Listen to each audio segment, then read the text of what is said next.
소득세 썸을 또 좀 읽고 또 접해보고 해야 합니다.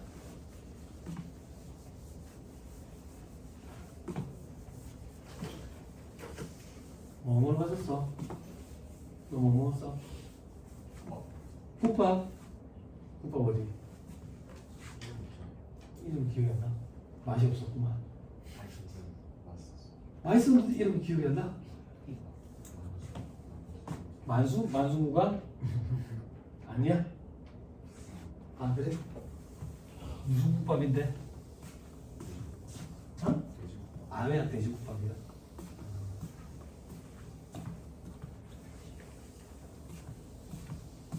저 대학 다닐 때 저희 대학 앞이 부산에서 돼지국밥 골목으로 유명했거든. 유명했어요.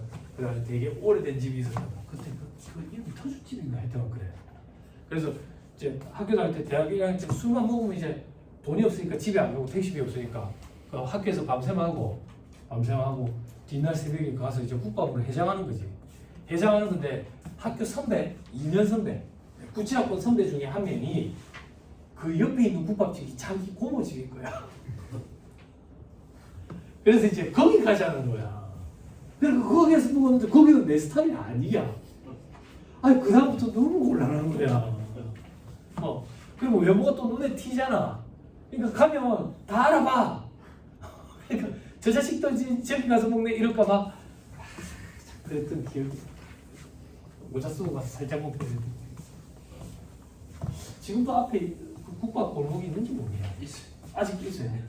손님 예전 같지 않죠. 아 그래요? 왜 그런 거? 맛 때문에 상권이 무너져서 그런 거. 입맛이 고급화에 그 열량도 큰데 뭐 저도 최근에 아니다 재작년 먹었거든요. 그 어릴 때는 그거 싫어. 아 그래요? 네, 좀 추억으로 가는 이제 그런 느낌. 아무래도 퀄리티가 조금 이제 아니 그래도 이제 서울에 가면 이제 서울에서 생활해 보신 분들은 알거든. 부산에서 왔다 그러면 돼지국밥 얘기를 꼭 해. 맛있냐고 막 이래 물어본다고. 지도 먹으면 되잖아. 어? 아니 그지 부산에서 왔다 그러면 되게 촌놈인 것처럼 얘기를 해.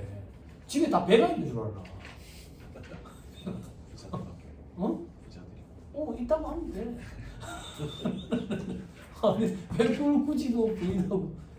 아니 그런 얘기 한 적 없어요? 저 서울에서 직장 생활할 때 대학 때 동기 5명이 참 친했는데요. 희한하게 서울에 또 근처에 다 모인 거야. 한 명만 STX 댕긴다고 부산에 있고 나머지 근처에 왔는데 저는 영등포 구청에 있고 그 친구들 저기 이제 신길 쪽에 있고 하여튼 근처에 다 있었어. 그러면 이제 또 예전처럼 모여가지고 술을 먹기 시작하는 거지. 나는 그 친구들 모였을 때 단 한 번도 내 연봉이 얼마인지 얘기해 본 적이 없어. 그런데 저거들끼리 내 연봉을 이미 다 결정을 한 거야. 연봉 4,300, 4,400 이렇게. 그지? 나는 연봉이 3,000이야. 2,800인가 3,000이었는데. 아무 말 안 했어. 기획팀이니까 돈 잘 벌겠네. 돈 잘 벌겠네. 야, 2,000, 3,000, 3,500, 4,000 뭐 이러더니 저끼리 뭐 4,300 이러더라고. 가만히 있었지. 그 얘기만 안 나오면 돼. 잘 버니까 한 잔 사라. 이 얘기만 안 나오면 되거든. 더 잘 버는 친구가 있었어. 현대카드에 있는 친구도 있고 사무선생님이 있는 친구도 있어가지고 저도 많이 배운 거지. 아무튼 그래요. 또 할까 합시다. 그죠? 소득세법 좋아하시는 분들 계시죠? 해마다 한 번씩 피드백 가지는데 딸딸 외우는 거 좋아하는 사람들 소득세법 참 좋아하더라. 근데 요즘에는 또 그런 친구들 안 보이네. 신경 써서 안 봐서 그런지 몰라도 한참 몇 년 전만 해도 깜지를 쓰는 친구들이 있더라고. 깜지라고 들어봤어요. 그 깜지를 안 하면 저도 그 세대는 아닌데 그 이후에 그걸 깜지라더라고. 연습장에 막 빼곡하게 써가지고 암기하는 거 있잖아. 아 나는 그 세대도 아니야. 내 세대는 사전을 암기하고 찢어가지고 씹어먹는 시대였어. 그럼 머릿속으로 다 승화된다고. 소화됐지. 승화가지라. 그런 시대였는데 막 깜지를 해가지고 연습장에 막 빼곡하게 쓰는 애들이 있더라고. 그래가 하루에 깜지를 뭐 3장을 썼네 5장을 썼네 이러더라고. 그건 무슨 의미가 있어? 나는 연습장에 바둑판 그렸는데 5장 이렇게. 근데 그렇게 하는 친구들도 있더라고. 그런 친구들 막 암기에 특화된 친구들이 있던데 이게 그냥 단순하게 암기해가지고는 머릿속에 저장되어 있는 기간이 너무 짧아. 그래서 웬만하면 좀 이해를 하시면 도움이 되는데 논리 이런 게 없는 파트 이런 거는 뭐 어찌 하겠어. 근데 스트레스 받지 말라고. 원래 사람은 망각의 동물이고 암기하면 내일 되면 또 까먹어. 또 까먹고 시험 당일날 시험장에서만 머릿속에 잠깐 있으면 돼. 응? 그 이후부터는 찾아서 보면서 하면 돼. 찾아서 보면서. 자, 총설. 소득세 개요로 돼 있죠. 그죠? 종합, 퇴직, 양도소득 이런 거 우리는 분류과세라고 합니다. 밑에 계산구조, 이자, 배당, 사업불로, 연금, 기타 소득을 다 합산해가지고 종합소득 이런다. 그죠? 그래서 종합소득금액은 소득금액 단계에서 더한다 하더라. 그래서 소득과 소득금액은 다르다. 소득세법의 소득은 필요금액을 차감하기 전 단계고 소득금액은 필요금액을 차감한 후의 금액을 얘기한다. 그래서 종합소득세 계산 구조의 시작은 소득금액 단계에서 이자, 배당, 사업불로, 연금, 기타 소득금액을 합산을 해가지고 소득공제, 각종 인적공제라든지 기본공제, 뭐 추가공제 이런 것들 차감하고 그리고 세율 곱해가지고 세율 6%부터 45%까지 6, 15, 24, 35, 38, 40, 42, 45%가 총 8개 8단계 초과 누진세율 이렇게 표현하자. 요걸 우리는 기본세율 이렇게 표현하고 됐죠? 넘어갑니다. 종합투지 양도소득의 신고 절차는 5월에 확정 신고 의무가 있다더라. 신고로 납세의무가 확정되는 신고 납세제도 이렇게 표현한다. 됐죠? 다만 성실신고 확인 대상 사업자는 한 달 더 준다. 6월 말까지. 됐죠? 자, 밑에 소득세 과세 방법의 특징이 있죠. 소득 원천설 예외적으로 기타 소득, 퇴직 소득, 양도소득은 순자산 증가세를 일부 채택하고 있다더라. 그리고 열거주의 과세 방식인데 이자, 배당 소득, 사업 소득은 포괄주의. 그래서 유형별 포괄주의 입각해 있다 이런 표현도 쓴다더라. 그리고 개인 단위 과세 방식이다. 어떠한 경우에도 부부 단위로 합산하는 이런 것도 위험 유죄지가 있어서 다 폐지됐다. 다만 1세대 1주택 비과세 규정을 적용할 때 한 세대의 주택수는 합산을 했다. 한 세대. 됐죠? 자, 그리고 조세비 목적의 공동사업을 하는 경우에는 소득이 소득부 배율이 큰 자에게 엎어섰지. 그지? 요것만 개인 단위 과세 방식의 예외였다. 그죠? 그런 거 우리도 공동사업 합산과세 이렇게 표현했고 과세 방법은 종합과세 원칙이고 분류과세 결집 효과를 완화하기 위해서 계산 구조가 달랐다.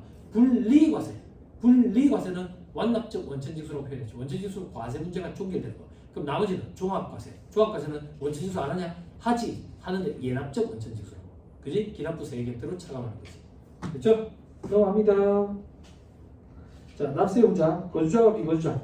그죠? 거주자가 아니면 비거주자. 그럼 거주자는 누군데? 주소가 있으면 거주자. 주소가 없는 경우에는 주로 거주하는 장소가 1년에 한 개 과세기간에 183일 이상. 됐죠? 시험에 2개 과세기간에 183일이라고 틀린 소리라고. 근데 과거에는 맞는 말이었어요. 자, 이걸 구분하는 이유는 납세금 범위 차이 때문이다. 그래서 거주자는 국내의 모든 소득에 대해서 과세할 때 무제한 납세금으로 했다 이렇게 표현했다. 그리고 납세지는 주소지. 이건 너무 무섭죠? 그냥 듣고 올려. 암기 못해. 뭐 둘 이상이면 주민등록된 거. 주소지가 없으면 거소지. 둘 이상이면 생활관계가 호감 일정하고. 그럼 왜 읽어주는데? 보기를 구사한 적이 있어. 보기. 나 이런 건 나도 몰라. 그러니까 이런 거 스트레스 받지 말자고. 틀리더라도 다른 걸 가지고 우리가 답을 찾아보는 거라. 원천징수한 소득세 납세제 이것까지 보지 말고요. 밑에 비보유자. 국내 사업장 소재지. 국내 원천소득에 대해서만 과세 효과가 있다. 국내 사업장이 없다면 국내 원천소득 발생 장소를 한다더라. 그죠? 저 밑에 별표식 2번에 동그라미 2번에 동그라미 니은 개정안 이렇게 돼 있죠. 그죠? 됐는데 2026년부터 적용하니까 지금 신경 쓰지 마. 혹시나 내 손을 떠날까봐 잠깐만 소개해주고 이게 뭐냐면 한 개의 과세기간에 183일 이상이면 거주자잖아. 그래서 일부러 꼼수 부려가지고 요번 과세기간에 183일이 안 되도록 맞추는 거야.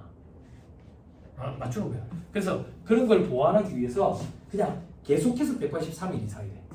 즉 한 개 과세기간이 아니라 2개 과세기간이 있더라도 연속해서 183일 이상이면 거주자를 보겠대.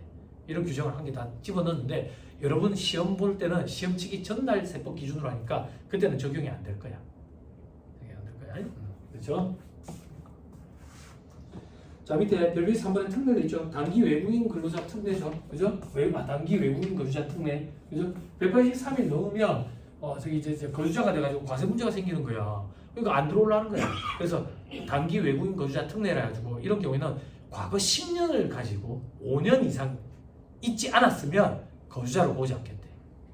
거주자로 보지 않겠대. 즉 국내에서 취급되거나 국내에서 송금된 소득에 대해서만 과세하겠대.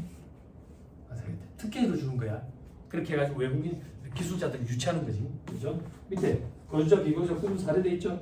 그죠? 동그라미 1번 국외 근무 우리나라 공무원 그죠? 해외 현지 법인 100%를 직간접적으로 출자한 경우에 한해 이게 시험에 80%를 등장한 적이 있어 나중에 나와요. 이럴 때는 다 거주자로 본다.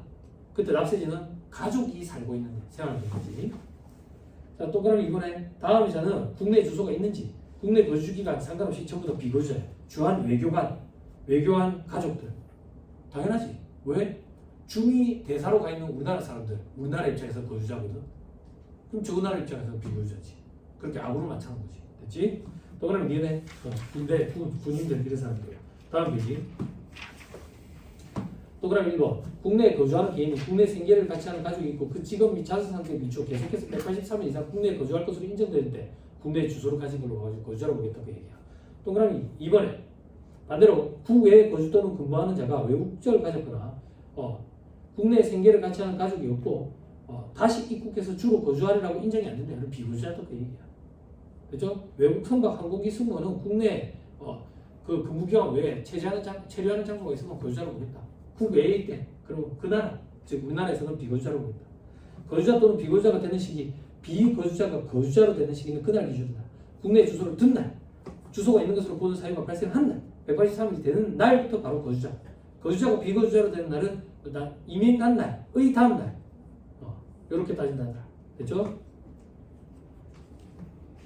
밑에 동그라미 1번 국내에 거주를 둔 기간은 입국하는 날의 다음 날부터 출국하는 날까지.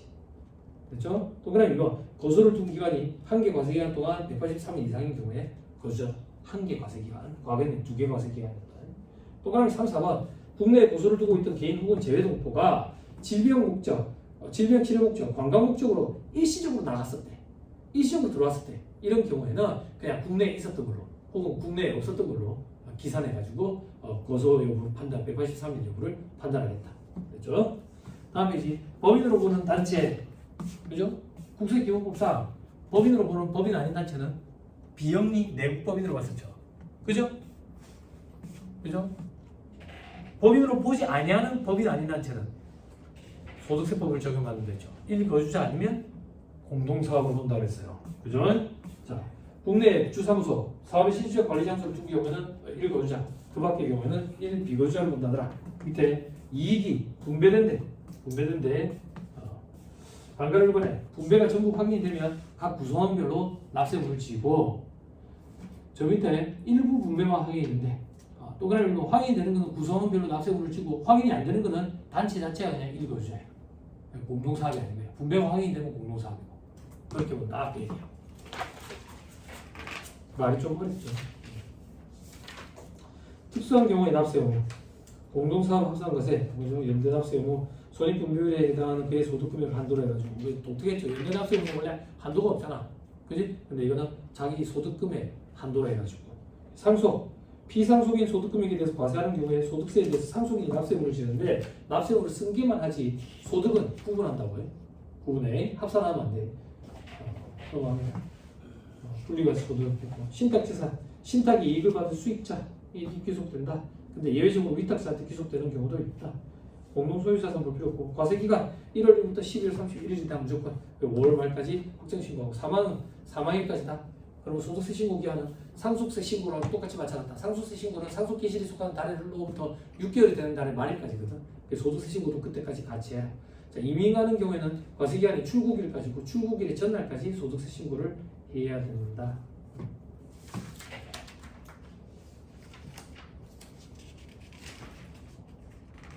저 밑에 계정 신설 이것도 보지 마세요. 자, 납세지 지정 그 지정하는 경우도 있다 하더라. 정부 직권에 의해서 납세지 지정할 수도 있다더라. 납세지 지정을 취소할 수도 있다더라. 납세지 변경하는 경우도 있다더라. 15일 정도 남기 못합니다. 소득세 과세 관할은 소득세는 납세지 관할하는 세무서자. 그죠? 원칙적으로 주소지 관할 세무서자. 자, 됐습니다. 그 정도만 하고 문제 한 풀어. 잠깐 쉴까요? 잠깐 쉬고 문제를 풀어봅시다.